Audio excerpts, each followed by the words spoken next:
네,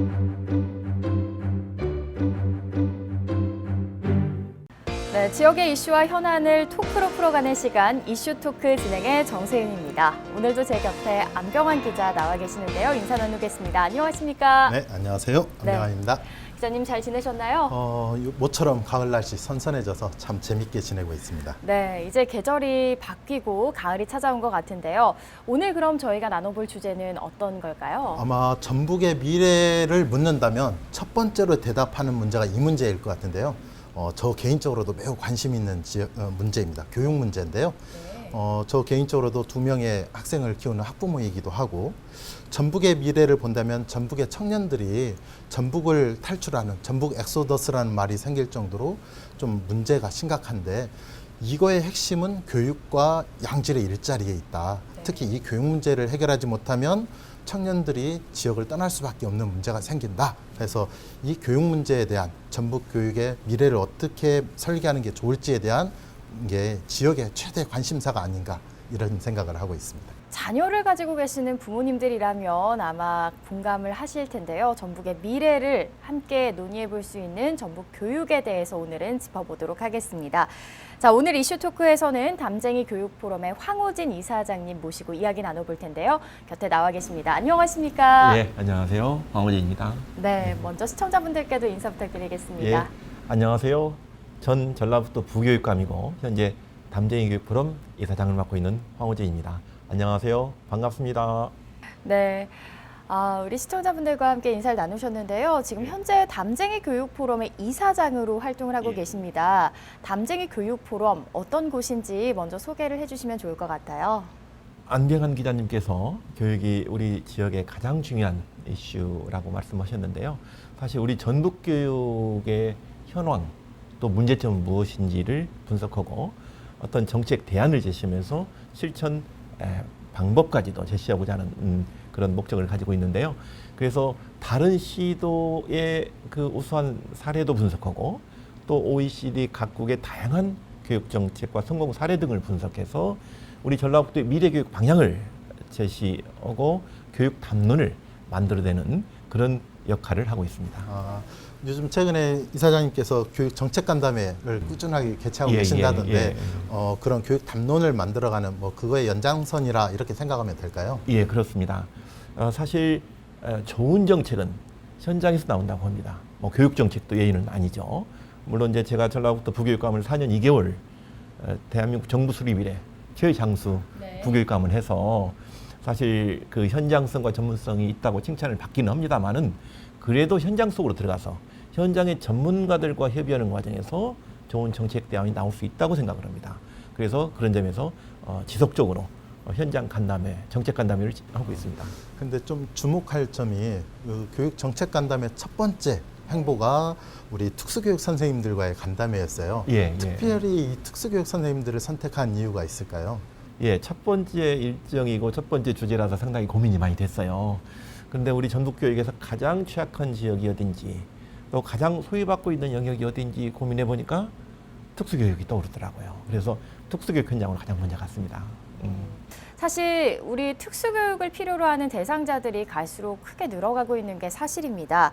학령 인구는 감소세가 계속되고 있지만 장애 학생을 위한 맞춤형 교육들이 필요하다라는 목소리가 현장에서도 들릴 것 같은데요. 직접 현장을 찾으시니까 어떠셨습니까? 예, 그 학령 아동은 지속적으로 줄고 있지만 특히 이제 신체 장애보다도 발달 장애, 자폐성 장애는 지속적으로 늘고 있습니다. 이게 우리나라만의 문제가 아니고 전 세계적인 현상이에요. 그런데 지금 특수학교는 이 정읍고창 지역의 정읍에 다소밖에 한 군데밖에 없어요. 그 지역의 특수교육 수요를 전혀 부응을 못하고 있고 심지어 또 남원하고 임순남, 무진장 저 동부 지역에도 특수학교 하나밖에 없습니다. 그래서 그 지역 특히 농어촌 지역에 사는 분들은 이 특수교육 혜택을 받기 대단히 어렵게 돼 있어요. 교육 평등권 측면에서도 이 특수교육에 대한 어떤 대폭적인 투자가 필요하다고 생각을 합니다. 네, 그렇군요. 그리고 이사장님, 2023년도부터는 단계적으로 우리 교육 현장에서 고교학점제가 적용이 된다고 들었습니다. 예, 그렇습니다. 아마 학생들과 학부모들은 처음으로 시행되는 제도이기 때문에 궁금증이 많을 것 같은데요. 이 고교학점제에 대해서도 좀 알기 쉽게 설명을 해주시죠. 예, 한마디로 말씀드리면 진로 맞춤형 교육이다 이렇게 말씀드릴 수 있어요. 기존의 교육은 모든 학생들이 이제 고등학교에 있어서도 마찬가지예요. 모든 학생들이 똑같은 과목을 이수하고 졸업을 했어요. 근데 이 고교 학점제에서는 본인의 진로에 따라서 다양한 교육 과목을 선택해서 이수할 수 있고 본인이 설계한 교육 과정에서 누적 학점이 기준에 충족하면 졸업을 인정받는 제도예요. 예전 같으면 뭐 인재 양성, 뭐 교육의 목표가 인재 양성이었다면 점점 뭐 전인 교육, 뭐 여러 가지 복잡하게 교육의 방향도 목표가 바뀌듯이 일선 현장의 교육의 어떤 실행되는 모양도 많이 바뀌는 것 같아요.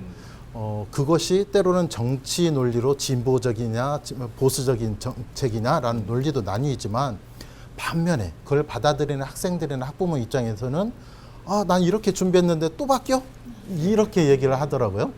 저 또한 그런 많이 느낌이 있는데 사실 우리 도민들 입장 아니면 우리 국민들 입장에서는 이런 갈지자 교육 정책 어떻게 받아들여야 할지 사실 쉽게 호응하기가 힘든 부분도 있습니다. 사실 그동안 이제 2025년부터 전면 시행으로 나왔었는데요. 그 뒤에 2023년부터 단계적으로 도입한다 또 추가로 나왔어요. 그러니까 이제 더 그 저학년, 초등학교 6학년 그 학생들 부모까지도 상당히 혼란을 겪고 있습니다. 그런데 이 고교 학점제가 필요하다는 데는 다 동의를 하고 있어요.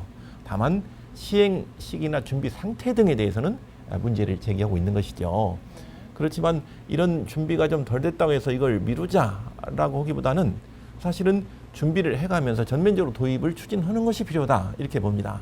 사실은 이 고교학점제를 제대로 하려면 대학 입시제도를 개혁해야 되고 고등학교 학사 운영을 또 정비해야 되고 또 교육과정을 더 축소해야 되고 또 이제 대강만 정하고 선생님들의 어떤 수업권과 평가권을 또 부여를 해야 되고 또 어떤 그 인력 지원 등을 통해서 선생님들의 이 업무를 좀 줄여주는 이 정말로 많은 일들을 선행돼야 됩니다. 이런 일이 있기 때문에 고교학점제를 늦추자 하는 것은 저는 적정치 않다고 봐요. 이제는 그동안 우리 교육이 파행을 겪었던 그 근본적인 문제들을 해결해 갈 수 있는 가장 핵심적인 메커니즘으로 이 고교학점제를 우리가 받아들일 때가 됐다.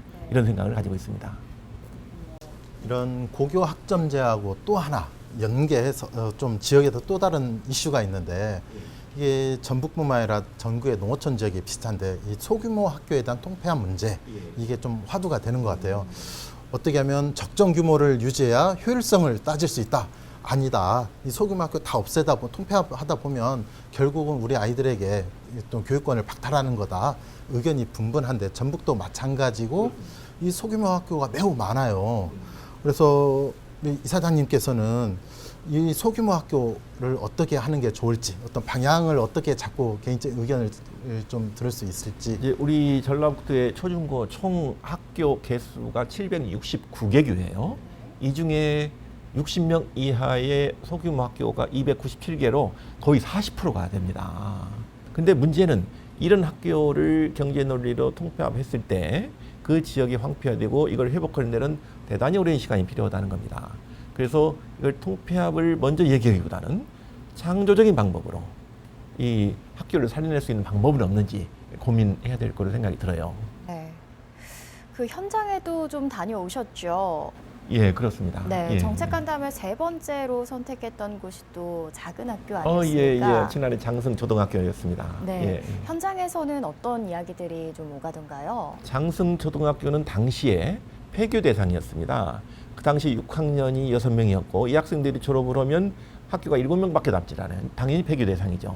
근데 이제 그 교직원들이 들고 이제 나서서 학교를 살려내자라고 했고 그게 현재는 88명, 금년에 학생 정원이 재학기 인원이 88명이고 아주 모범적인 학교로 되어 있습니다. 그리고 학생 절반 이상의 학부모들이 가정이 지난해 2주를 해왔어요.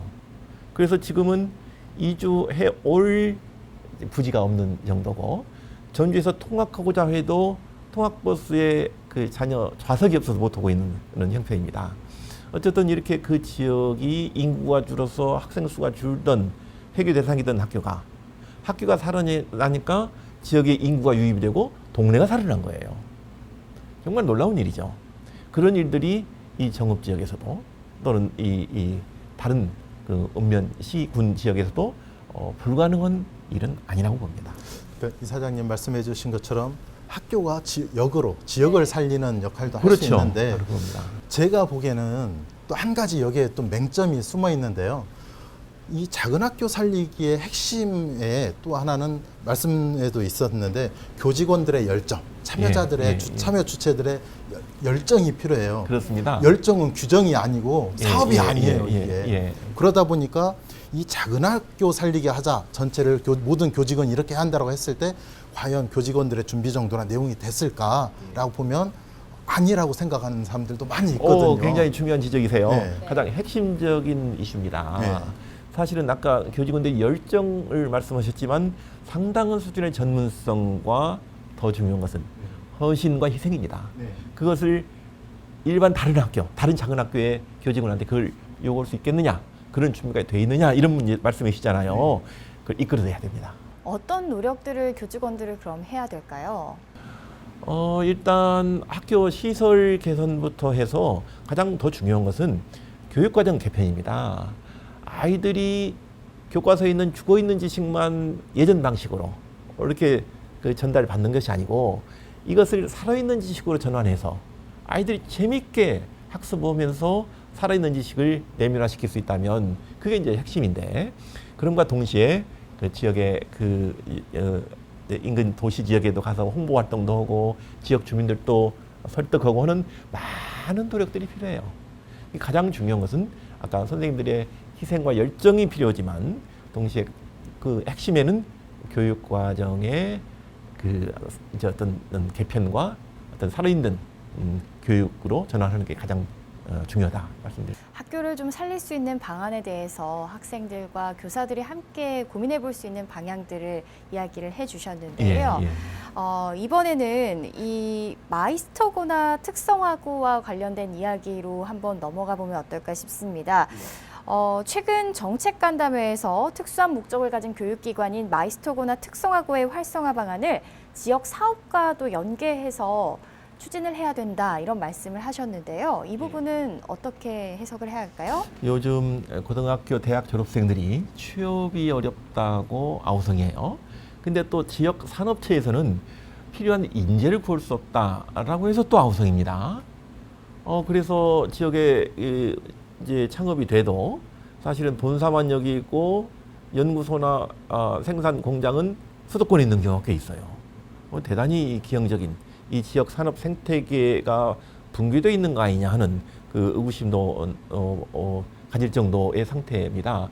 그래서 이 방금 말씀하신 거에 대해서는 중학교 과정에서부터 아이들한테 적정한 진로 지도와 상담 등을 통해서 지역 산업이나 지역에 있는 여러 가지 자원, 문화 자원, 산업 자원 이런 것과 관계된 이 특성화고 등을 진학하도록 하고, 또 이 과정, 이수를 이 지역의 산업체나 어떤 문화 경험 등을 통해서 하게 된다면 이 학생들이 졸업한 후에 바로 취업으로도 연결될 거예요. 이렇게 되면 지역의 산업 생태계가 복원되고 앞으로 더 큰 발전의 그 방향이 되는 거죠.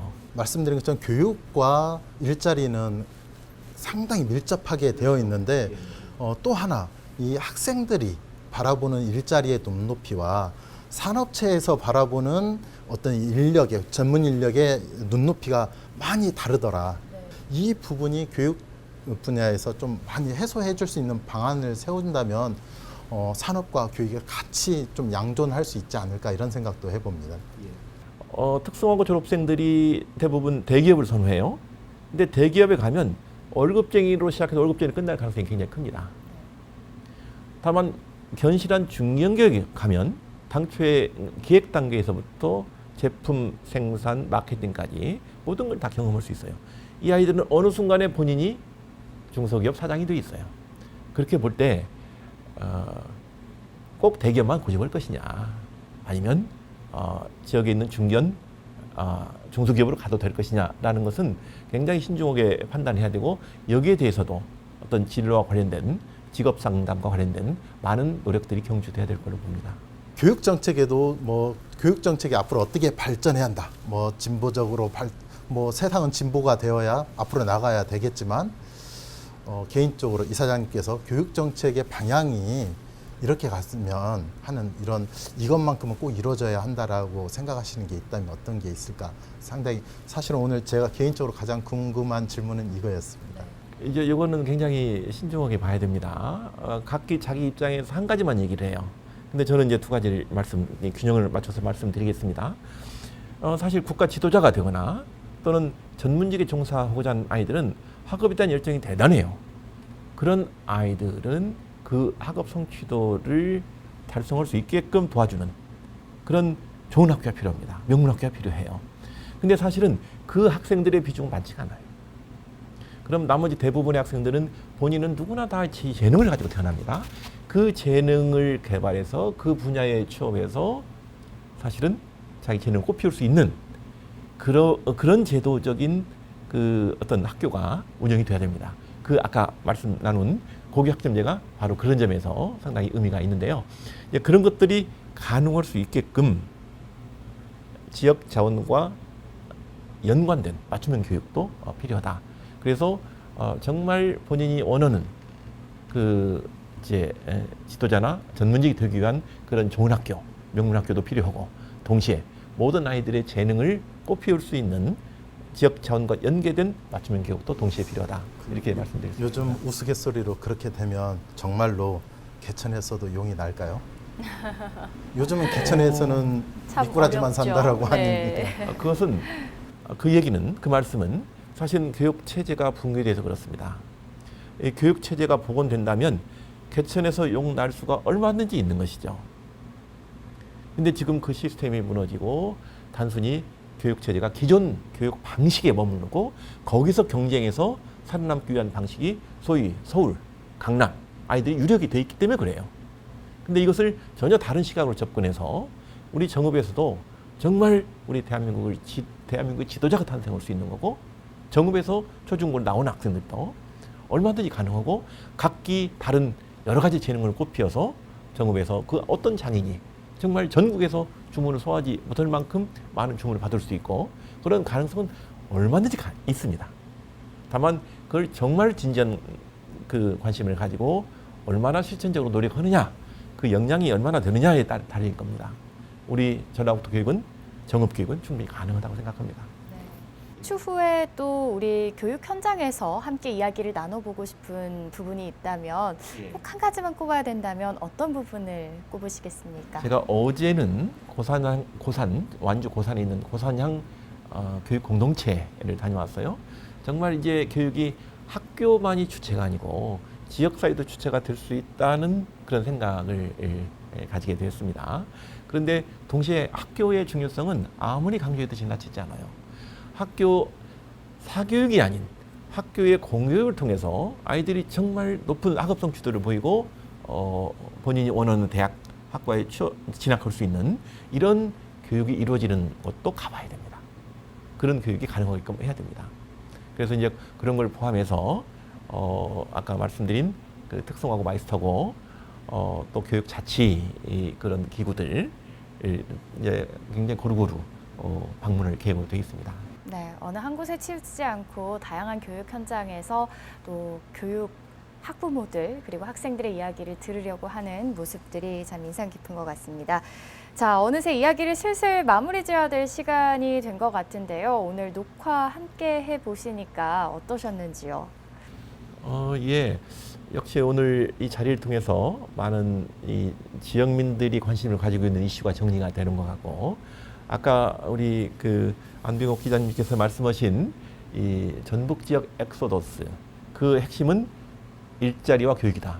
굉장히 감명 깊게 들었고요. 내가 지금 현장 정책 간담회를 하고 있는데 이게 참 잘하고 있구나 하는 확신이 또 들었습니다.